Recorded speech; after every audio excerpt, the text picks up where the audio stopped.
Hello, नमस्ते, प्रणाम, स्वागत है आप सभी का माई पाठशाला और रेलवे पाठशाला पर। क्योंकि वोकैब बहुत इंपॉर्टेंट है तो आज से ये क्लास आपको रेलवे पाठशाला पर भी मिला करेगी। वोकैब के आखिरी में, इस सेशन के आखिरी में आपको फिलर्स फॉर्म में क्विज मिलेगा। तो अगर आप पूरा वीडियो आखिरी तक ध्यान से देखोगे तो वो क्विज फिल करने में आसानी होगी और आपका कॉन्फिडेंस भी बिल्ड होगा, अच्छा होगा। ठीक है, चलो तो वीडियो को लाइक और शेयर करते रहो। देखो, पहला वर्ड है फ्री। फ्री का मतलब होता है extreme anger that often includes violent behaviour, मतलब गुस्सा, बहुत ज्यादा गुस्सा। और ये गुस्सा केवल हम नहीं कर सकते, ये मतलब किसी के द्वारा भी हो सकता है, वो प्रकृति भी हो सकती है। तो कुछ इसी तरह का एग्जांपल है यहाँ पे। देखो, तो इस गुस्से के लिए अगर आप सिनोनिम लिखोगे तो रैथ हो सकता है, रेज हो सकता है, आयर हो सकता है, और एक अच्छा सा वर्ड स्प्लीन भी हो सकता है। शायद एक नया वर्ड हो आपके लिए गुस्से के लिए, शायद आपको ये पता होगा, ये पता होगा, ये पता होगा, ये एक नया वर्ड हो सकता है। एंटोनिम आप काम लिख सकते हो, ग्ली लिख सकते हो, पीस या हैप्पीनेस। अब बात करते हैं इसके यूज की, ठीक है ना।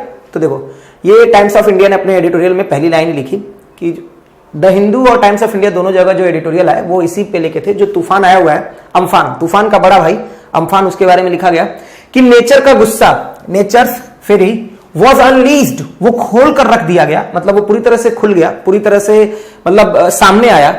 इन अ फुल ब्लोन मूड, है ना, ये फुल ब्लोन एडजेक्टिव होता है तो वहां पे लिखना पड़ेगा इन अ फुल ब्लोन मूड, मतलब पूरी तरह से एकदम एडवांस तरीके से, एकदम डेवलप तरीके से, that is called full blown.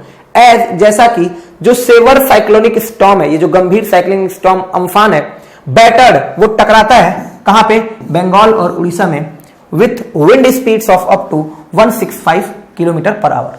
ठीक है ना, तो समझ में आ गया कि नेचर का गुस्सा किस तरह से खुल गया। अनलीश, लीश का मतलब होता है पट्टा, जैसे आप कुत्ते के गले में पट्टा बांधते हो तो लीश होता है। अनलीश कर देना तो किसी चीज को खोल के रख देना। ठीक है, ये वर्ड हो गया, एक दो वर्ड हो गया और ये तीन वर्ड हो गया। फुल ब्लोन का मतलब बहुत ही एडवांस तरीके से, बहुत ही डेवलप तरीके से। ठीक, चलो नेक्स्ट वर्ड देखो। नेक्स्ट वर्ड हमारे पास बैटल।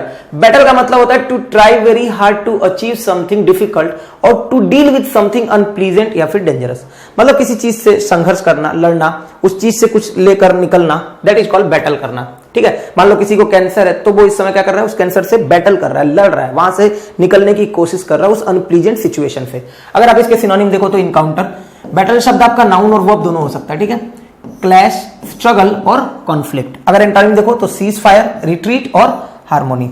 यूज देखो, उसी एडिटोरियल में उसी लाइन के बाद लिखा गया कि वो जो तूफान आया उसने मतलब पूरी तरह से अपना गुस्सा दिखाया, and it could not have कम, और ये तूफान नहीं आ सकता था एट अ वर्स टाइम, इससे ज्यादा बुरे समय पे। And it could not have come at a worse time with the country, इस बात के संग की जो देश है ऑलरेडी बैटलिंग, वो संघर्ष कर रहा है, लड़ रहा है इस अनप्लीजेंट सिचुएशन से। और कौन सी अनप्लीजेंट सिचुएशन है, द कोविड-19 पेंडेमिक। एक बार फिर से सुनना, और ये तूफान इससे ज्यादा खराब समय पर नहीं आ सकता था। किस समय पर, जिस समय ये जो देश है पहले से ही लड़ रहा है, संघर्ष कर रहा है उस अनप्लीजेंट सिचुएशन से निकलने के लिए, और वो अनप्लीजेंट सिचुएशन है कोविड-19 पेंडेमिक। क्लियर, चलो नेक्स्ट वर्ड देखो। नेक्स्ट वर्ड है हमारे पास ट्रेल। ट्रेल का क्या मतलब होता है, ट्रेल का मतलब एक तरह से पगचिन्ह, निशान। मान लो चोर आए, चोरी किए और वो चोरी करके चले गए तो अपने पीछे कुछ निशान छोड़कर चले जाएंगे, दैट इज कॉल्ड ट्रेल। अब इसका कॉन्टेक्स्ट देखो कितना बढ़िया है, तूफान आया, तबाही मचाया, और तबाही के बाद अपने पीछे कुछ निशान छोड़कर चला गया, लोग पड़े हैं, गाड़ियां बिखरी पड़ी हैं, बहुत सारे ऐसी चीजें होंगी जो आप देख रहे होगे। तो ये सब क्या है, उस तूफान के ट्रेल है। तो देखो, ट्रैक कह सकते हो, पाथ कह सकते हो, कोर्स कह सकते हो और रूट कह सकते हो। एंटोनिम के तौर पे फ्री, लेट गो, परमिट या फिर रिलीज। अब यूज देखो, फॉर नाउ, अभी तक के लिए जो अम्फान तूफान है, हैज लेफ्ट, उसने छोड़कर रख दिया है, बिहाइंड, अपने पीछे, a massive trail of destruction, एक भारी निशान तबाही के अपने पीछे, in its wake. In its वेक का मतलब उसको फॉलो करते हुए, है ना। वेक का मतलब उठना होता है, तब तो वो वर्ब होता है, बट ये नाउन में इस तरह का एक फ्रेज है, इन द वेक ऑफ, या इन समबडीज वेक, या इन इट्स वेक। तो फॉर नाउ, अभी तक के लिए जो अम्फान है उसने अपने पीछे छोड़कर रख दिया है एक भारी तबाही के निशान, है ना, इन इट्स वेक, उसके पीछे। ठीक है, उसको फॉलो करते हुए। इन इट्स वेक का मतलब कैटास्ट्रोफिक, ये वर्ड बना हुआ है कैटास्ट्रोफ से, तो ये एडजेक्टिव फॉर्म है एक्चुअली में, है ना, कैटास्ट्रोफिक। बहुत सारा नुकसान, बहुत सारा damage, that is called catastrophic. Causing a lot of damage, है ना, lot of suffering, that is called catastrophic. आप डिजास्टर्स शब्द से बना सकते हो, डिजास्टर्स नाउन है, एडजेक्टिव बनाया मैंने। डेवास्टेट होता है, डेवास्टेटिंग, वर्ब से बना दिया। क्लैमिटस या कैटेक्लिज्म होता है, आईसी लगा दिया, कैटेक्लिज्मिक। ठीक है, एंटोनिम के तौर पे आपका सक्सेसफुल हो सकता है, फॉर्चुनेट या एडवांटेजस। अब समझना इस कॉन्टेक्स्ट को बहुत ध्यान से। किस तरह से लिखा हुआ है देखना, दैट की ये जो अम्फान है वुड बी, वो होगा अ टेरिबल डिजास्टर, एक बहुत ही भयंकर तबाही। दैट की ये जो अम्फान है वुड बी, वो होगा a terrible disaster was anticipated, ये पहले से एंटिसिपेटेड था, मतलब ये पहले से लोगों को पता था, पहले से ये एंटिसिपेट किया गया था, फोरकास्ट किया गया था कि ये तूफान बहुत भारी तबाही मचाएगा। But even with reliable forecast of its movement, लेकिन फिर भी इतने रिलायबल फोरकास्ट के बावजूद इसके मूवमेंट को लेकर, but with reliable forecast of its movement, इसके मूवमेंट को लेकर इतना रिलायबल फोरकास्ट होने के बावजूद, और कब से ये था, सिंस मई 16 से, एंड द प्रिपरेटरी मूव्स, और जो तैयारियां थी, जो तैयारियां भरे कदम थे, किसके द्वारा, नेशनल और state disaster response force units के द्वारा। इन सब के बावजूद, ध्यान से सुनना, कि अम्फान हो सकता है एक बहुत भयंकर डिजास्टर, ये पहले से एंटिसिपेटेड था, but even with reliable forecast, लेकिन फिर भी इतने रिलायबल फोरकास्ट होने के बावजूद भी इसके मूवमेंट को लेकर, 16 मई से ही इसके मूवमेंट को लेकर इतना रिलायबल फोरकास्ट था, और इतनी प्रिपरेटरी मूव्स होने के बावजूद, किसके द्वारा, नेशनल और state disaster response force unit के द्वारा, इन सब के बावजूद जो प्रभाव रहा है, जो इंपैक्ट रहा है इस तूफान का, हैज बीन कैटास्ट्रोफिक, बहुत ही नुकसान पहुंचाने वाला, बहुत ही ज्यादा डैमेज करने वाला, बहुत ही ज्यादा सफरिंग लेकर आने वाला। क्लियर, चलो नेक्स्ट देखो। नेक्स्ट है अडियर। अडियर का मतलब होता है कोई चीज का चिपक के रह जाना, मतलब स्टिक कर जाना, एकदम से उससे होल्ड फास्ट, मतलब एकदम चिपके रहना, दैट इज कॉल्ड अडियर करना। ठीक है, इसी अडियर से बनता है अडियर टू।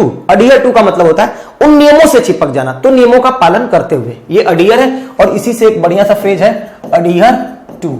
ठीक है ना, किसी चीज से चिपकने के लिए आप उस डेस्टिनेशन पॉइंट को दिखाओगे तो टू लगा दो, adhere to. To stick formally, तो hold fast, heed, cling, cling एक अच्छा वर्ड है, क्लिंग टू, और अबाइड बाई, पालन करते हुए। ठीक है ना, हीड का मतलब हो गया थोड़ा ध्यान देते हुए उस ओर। एंटोनिम में डिसोबे हो गया ओवरलुक करना या फिर नेग्लेक्ट करना, इस तरह से। अब देखो क्या लिखा हुआ है, एडहियरिंग टू, पालन करते हुए, किस चीज का पालन करते हुए, हाइजेनिक प्रैक्टिसेस, ये जो भी हाइजेनिक प्रैक्टिसेस है इनका पालन करते हुए।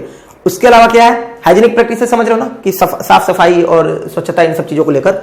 Monitoring those requiring medical assistance, monitoring those, उनको मॉनिटर करना, किनको, जिनको जरूरत है, मॉनिटरिंग दोज, उनको मॉनिटर करना, किनको, जिनको जरूरत है, रिक्वायरिंग मेडिकल असिस्टेंस, मेडिकल सहायता की, and testing for the virus, और वायरस के टेस्ट के लिए इज अ हाई प्रायोरिटी, ये सबसे टॉप प्रायोरिटी है हमारी इस समय की।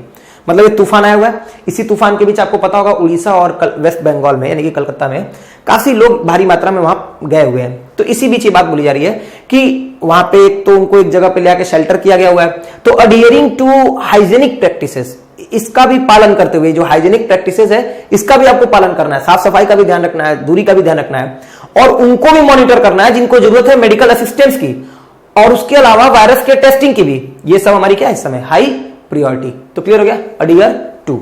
नेक्स्ट वर्ड देखो, नेक्स्ट वर्ड हमारे पास स्टैंड ऑफ। स्टैंड ऑफ का मतलब होता है एक ऐसी पोजीशन, एक ऐसी सिचुएशन जहां से आप किसी एग्रीमेंट पे नहीं पहुंच पा रहे हो, मतलब आपको ये नहीं लग रहा है, दोनों पक्ष जो है वो डिसाइड नहीं कर पा रहे कि अब हम किस एग्रीमेंट पे आए, किस पॉइंट पे आके हम रुके। ठीक है ना, तो कोई सोल्यूशन नहीं निकल पा रहा है। A situation in a dispute which no agreement can be reached, आप डेडलॉक कह सकते हो, आप स्टेलमेट कह सकते हो, चेक में यूज होता है ये वर्ड, पैसी कह सकते हो या स्टैंड स्टिल कह सकते हो। एंटोनिम में सोशिएबल, कॉर्डियल या फिर ब्रेक थ्रू बोल सकते हो। यूज देखो, अब ये एक एडिटोरियल, आपको पता होगा भारत और चीन के बीच भी इस समय काफी बहस चल रही है, काफी क्लैशेस और काफी इस तरह के स्क्रिमिश हो चुके हैं अभी तक।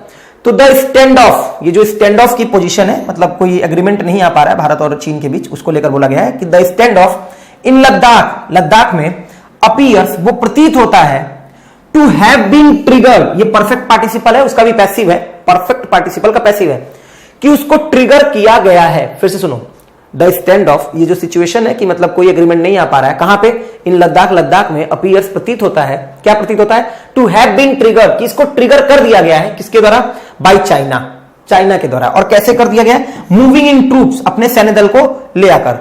और क्यों लाया अपने सैन्य दल, टू ऑब्स्ट्रक्ट, रोकने के लिए, क्या रोकने के लिए, रोड कंस्ट्रक्शन, जो भी रोड बन रहा था, रोड कंस्ट्रक्शन एक्टिविटी, जो भी रोड कंस्ट्रक्शन एक्टिविटी थी, और वो किसके द्वारा की जा रही थी, by India.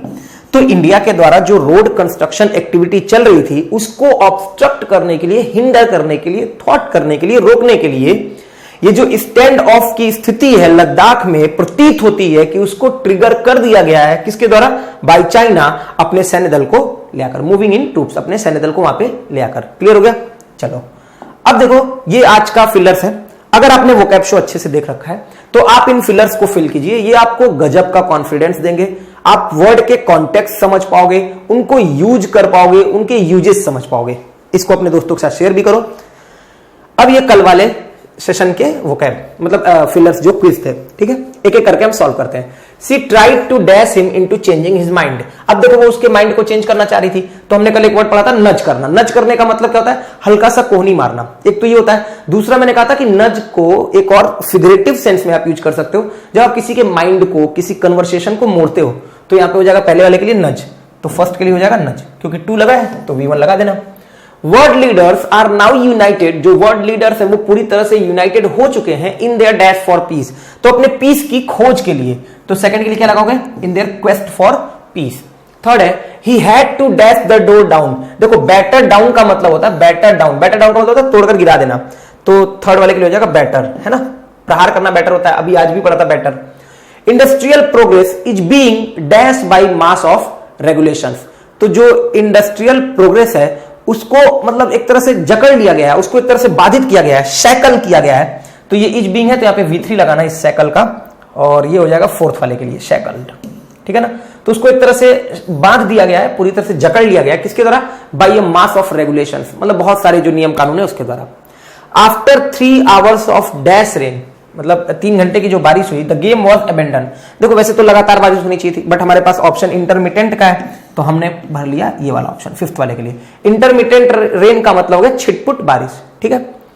You need to do something, तुम्हें जरूरत है कुछ करने की, क्या करने की? टू डैश योर इमेज, तो अपने इमेज को सही करने के लिए तुम्हें जरूरत है कुछ करने की, तो अपने इमेज को बोल्स्टर करने की, इस वाले के लिए हो जाएगा bolster, to bolster your image. उम्मीद है कि सेशन पसंद आया होगा। पाठशाला रेलवे वालों के लिए ये पहला सेशन था आज मेरा। तो जैसा भी हो, अपना कमेंट बॉक्स में अपना सजेशन या जो भी हो अपना दे सकते हो। वीडियो के आखिरी में जो क्विज था उसके आंसर कमेंट कर सकते हो। नेक्स्ट सेशन में यानी कि मंडे को हम फिर कुछ नए वोकैब, नए कॉन्टेक्स्ट के साथ मिलेंगे। तब तक अपना ध्यान रखिए। बहुत बहुत धन्यवाद।